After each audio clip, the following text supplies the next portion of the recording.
Okay, so today's demo is going to be about teapots because that's the next class assignment. So we're going to do throwing off the hump in order to do this. The reason being is I'm going to throw it spout, lid, vessel. Now, I'm going to throw it this way. It doesn't mean that you have to use this technique. I'm just going to show you making the spout and things like that all in one.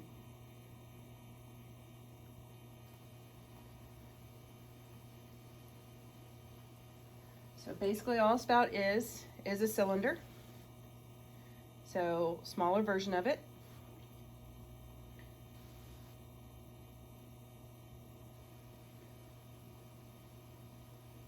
On the inside, bring the wall up.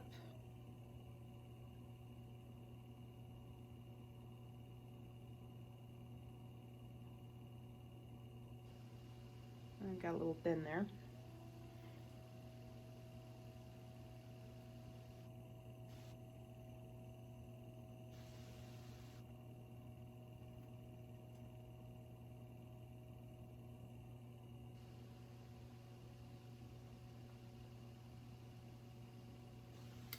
And benefit of this is I've thrown out the hump, so get rid of that, get it out of the way, start again. So.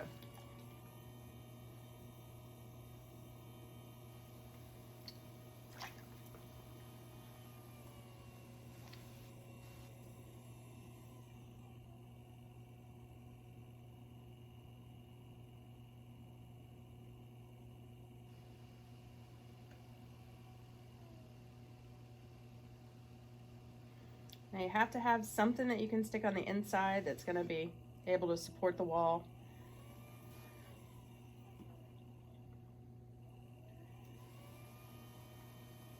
You have to be willing to make a few failures too.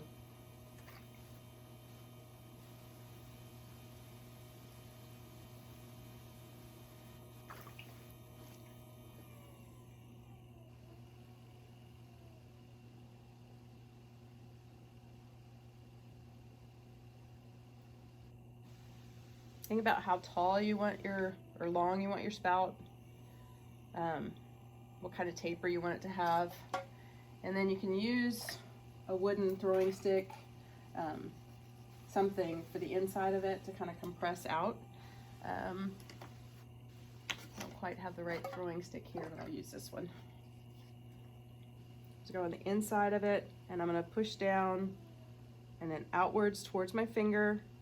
And that's going to use pressure as I work up the wall. And the stick follows up as I go, allowing good compression all the way up to the rim.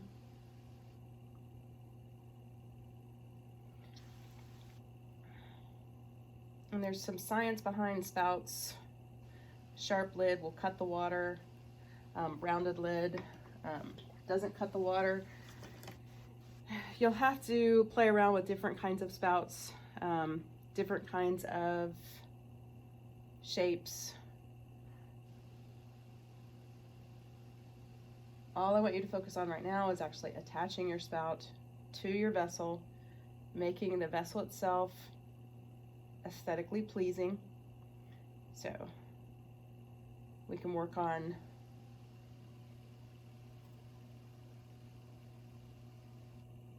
other sections later, such as fine-tuning how well it works and things like that.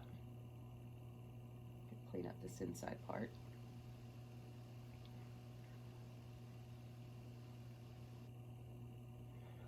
I'm going to collar it in a little bit here.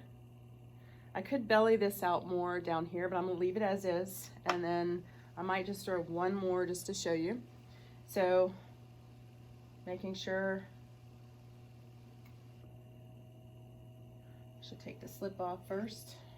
It's a whole lot easier to take it off of here if it's not soupy on the outside. So take all that extra slip off.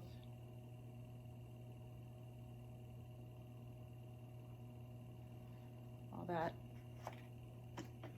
Okay. Trim below and across, and you do it just right, you can just go across and lift it up and set it aside. So you have a spout. You'll clean it up a little bit later when you attach to your piece. You can round it out, kind of shape it, things like that. Okay, now I'm going to throw the lid for the teapot, and my lid is going to have a flange. Doesn't necessarily have to have a flange. I want it to have a flange. So I'm throwing this upside down. Seems to be the popular way that I do my lids.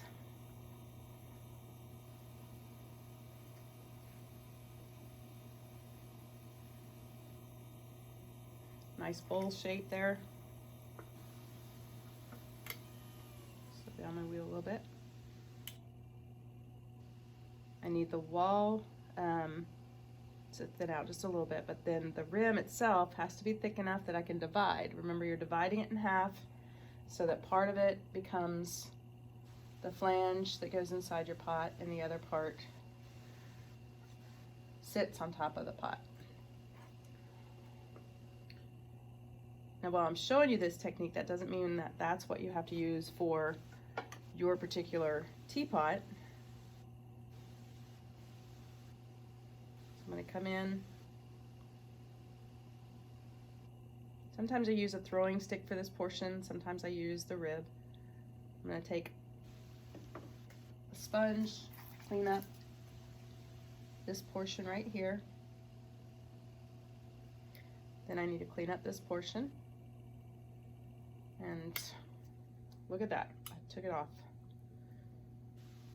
Showing you lots of failures. Remember? Failure is the mother of invention. So because I'm on the hump, I just take some of that clay that's down below, recenter all this,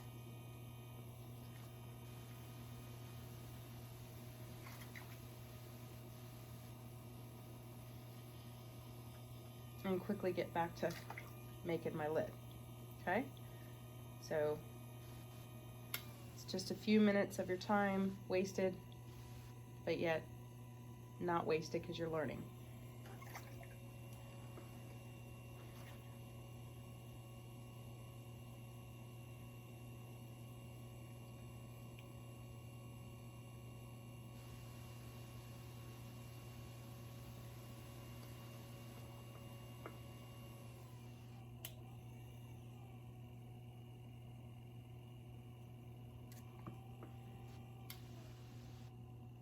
Okay, now I'm going to divide this portion.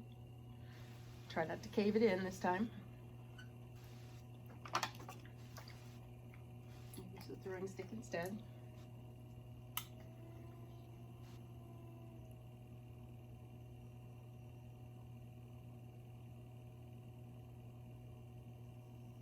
Make sure I have a good taper. It allows the piece to sit well. And I don't want it to be chippable right here, so I want to make sure that this is not too thin. So I'll compress that down just so it's not quite so thin. Give this a little bit more height.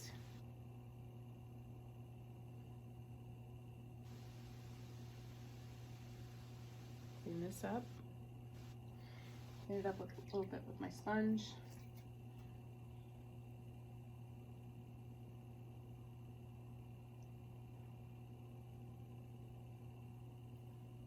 Now I need to do the measuring. So when you're doing your measuring, because you've made this first before the pot, you're gonna have to make sure your opening fits this. So I wanna make sure that I have it spinning around, so in case it's a little bit lopsided. I know that this point to this point is the inner dimension. So when I go to make my vessel, I want to make sure that this part fits inside. Okay, so I also want to make sure I measure this. A lot of times, you know, you move around, you lose your measurement.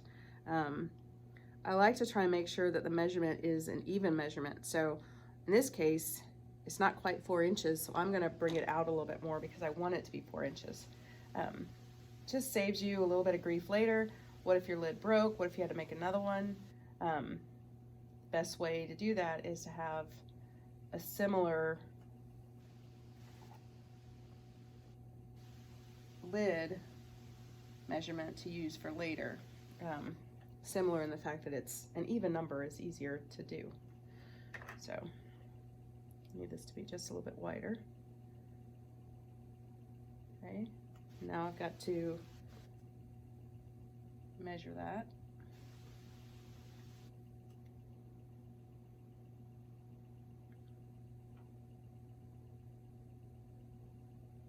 I'll take some of that middle out.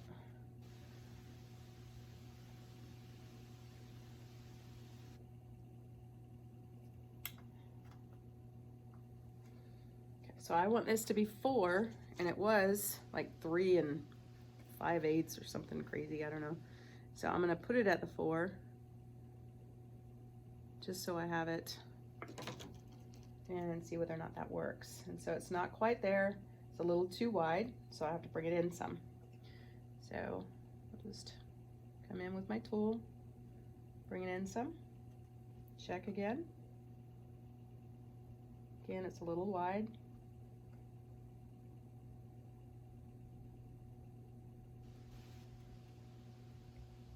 Now it's better. Okay, go just a little bit more.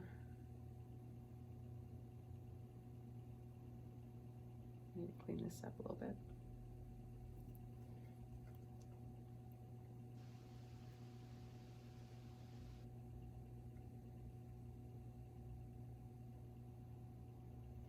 I really want this to be flat so it sits well, but I don't know that I want it to be that wide. I can trim that off later, or I can trim it off now. Since I haven't made my pot yet, and I'm not sure how I'm gonna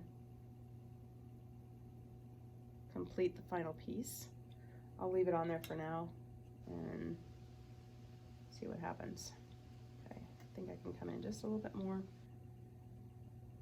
You always want to double check when you mess around with it. Check one more time. Measure again, check one more time. I think I've decided I want to go ahead and cut this part off. It's a little thin anyways, and by cutting it off now, it saves me a little bit of grief later. I can clean this up with a sponge.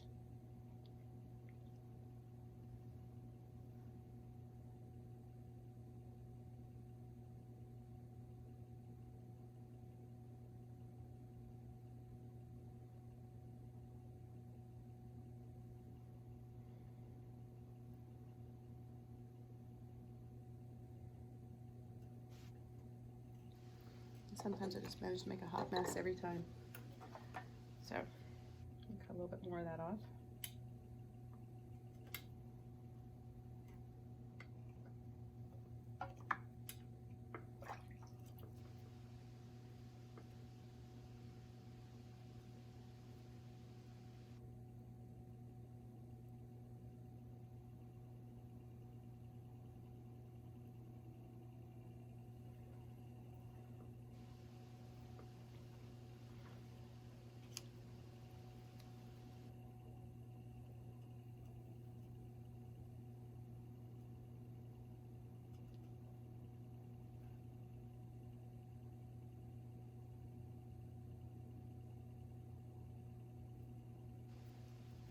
And I'll go ahead and measure again.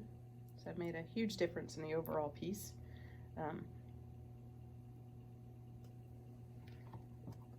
Clean up the middle here real quick.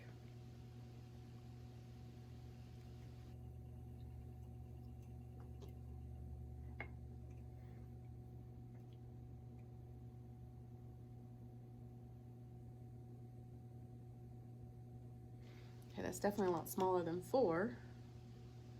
But if it's an even number, like 3.5 will work for me. So I'll leave it at 3.5. Clean this up just a little bit more.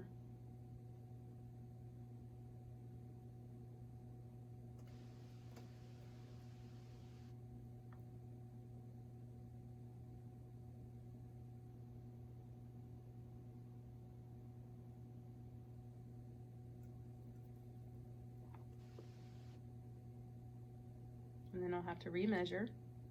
Again, anytime you mess around with it, you have to remeasure.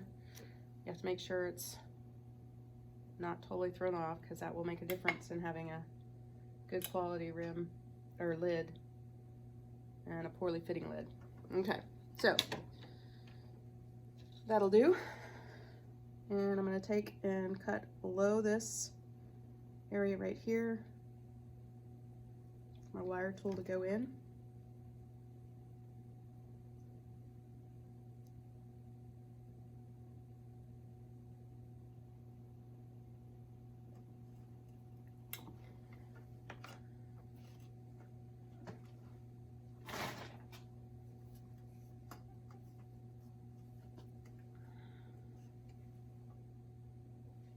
Get underneath where the groove is and pull.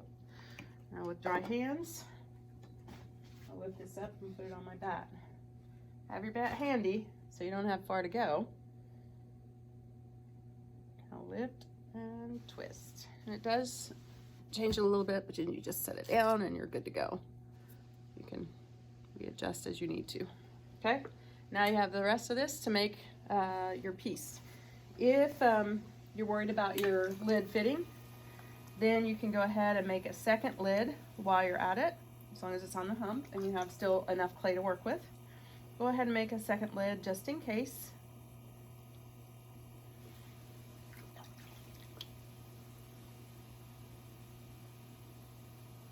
Has to be the same measurement though, that's key. So I've got to make sure it's 3.5.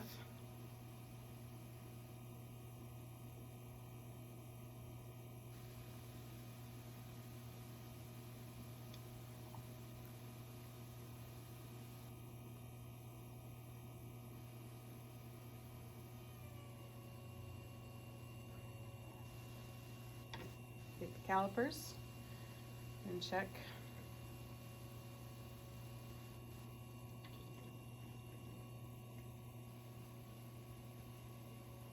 Divide your rim.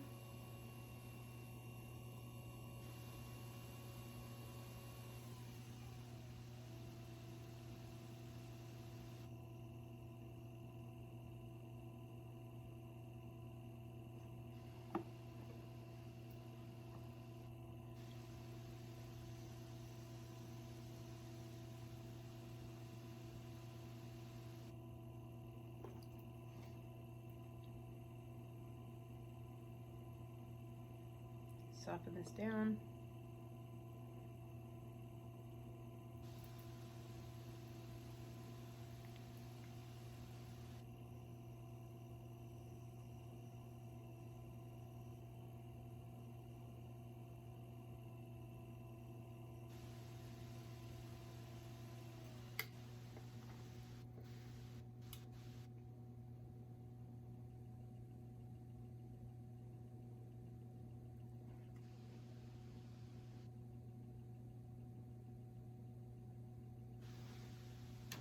Check and see if it fits. Not quite, just need to bring it in a little bit more.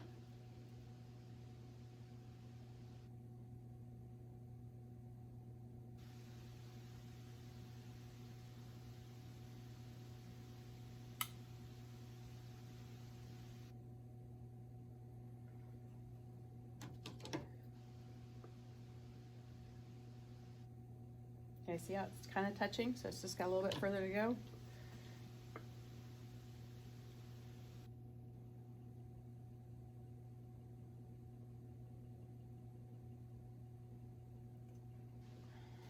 And I really don't like how far out this is.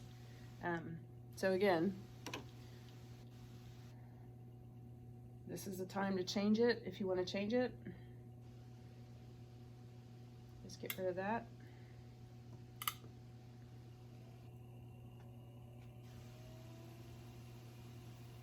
Turn this into a teacup instead, whatever.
Okay, that does fit.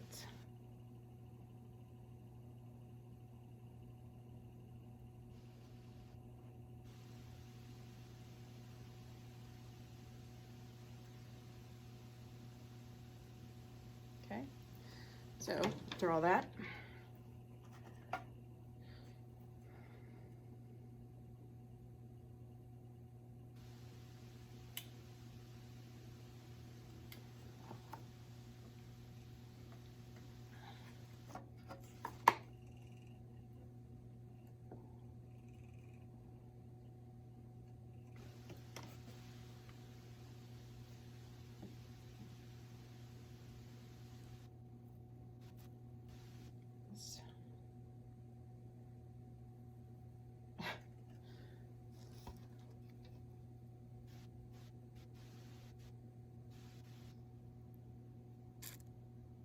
clay has memory, so that's going to remember how much I warped it while I moved it. So we'll see what happens. Now I've got to wheel wedge this a little bit since I've been throwing with it.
I compress that bottom middle portion, make sure that I don't get a bunch of S-cracks happening in the piece. I'll go ahead and compress that, clean up any slip, things like that.